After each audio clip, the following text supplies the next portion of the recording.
since we're talking about technology and we opened today the Do Lab, which I thank Do and my dear Adman Sultan for donating this marvelous state-of-the-art lab, which I'm sure is going to be useful and effective for the teaching of the student how to cope with this massive revolution of technology and wave, the tsunami of information which we get every day. But as Socrates says, the unexamined life is not worth living. So, with the technology that we have about 2 billion people are on it, and hundreds of millions every day. There's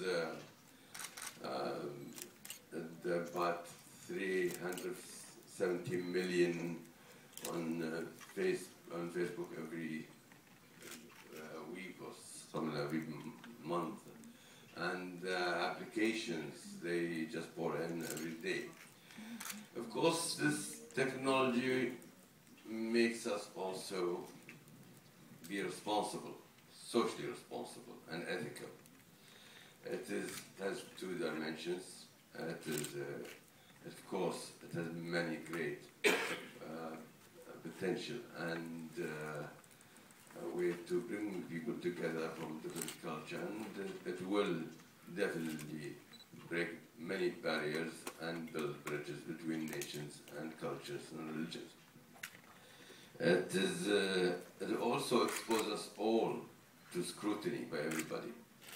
Everybody in this world can scrutinize, whether it's presidents or cook or a driver or whatever he's doing. You can know exactly what everybody is doing. You see. It has empowered for the first time the individual to have the power to go beyond his own boundaries and his own community, reach the world. If any one of us has a good cause or a good idea, it catches on. This is also to create a new world for everybody, and also it has managed to control. The governments also have to know that this is with this media now. They have to deal with it to see what the people are thinking and what's their aspirations.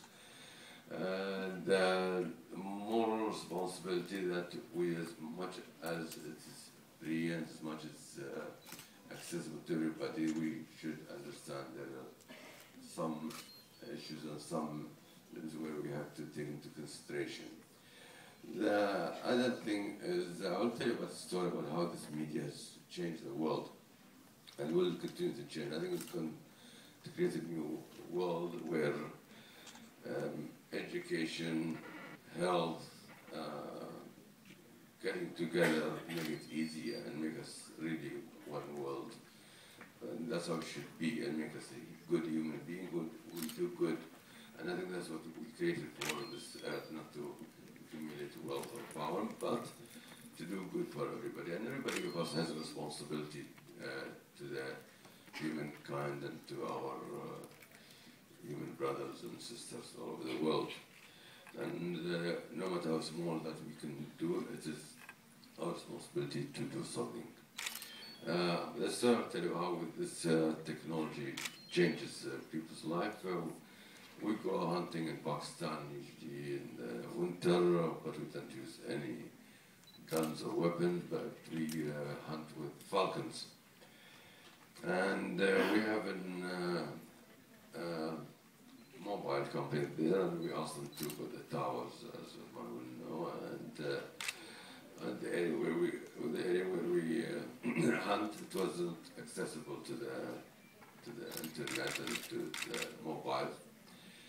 And soon after that, we saw everybody on the back of a camel herding their sheep. They had this small mobile with them, and they connect with each other. But how it's changed their life is by they have the farmers and they have their needs in these villages before they wait for somebody to come from the city and then take their crops. They grow cottons mainly and mustard. But with these telephones, they find out the actual price of the commodity, so they can really make the benefit before they were taken advantage of it, because they know what's going on. That's one thing. Secondly, for scalable economy, they will decide together when all their crops are ready to be taken to the cities and to the markets. And also for their needs, for their medical needs, for their shopping. It has transferred that area just by having access to the mobile services and the internet. And it's only one part. And now with this, you see so many videos, so many films, so much information on it. The bad side of it that we spend more time on it than doing anything else. And I think we should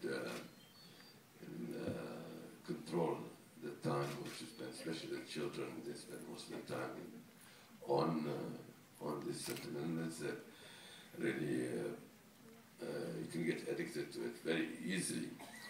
I try to resist not to be on it myself, although I think, and maybe if I'm wrong, let me know, I'm pioneered the introduction of technology and higher education when we first opened the higher college of technology in 1988.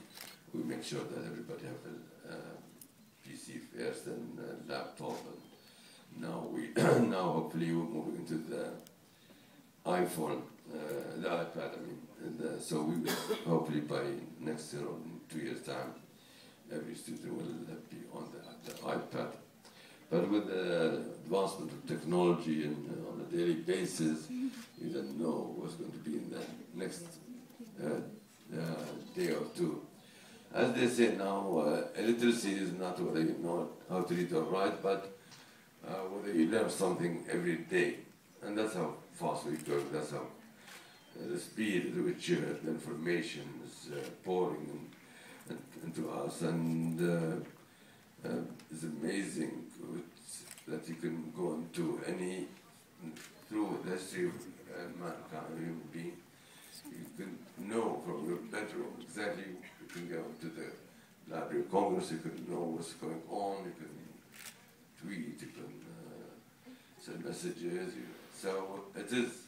We live in a world which is moving so fast, and we have to keep up with it to make it and to make it benefit our community and benefit humanity as a whole. So I think I over my time. I will not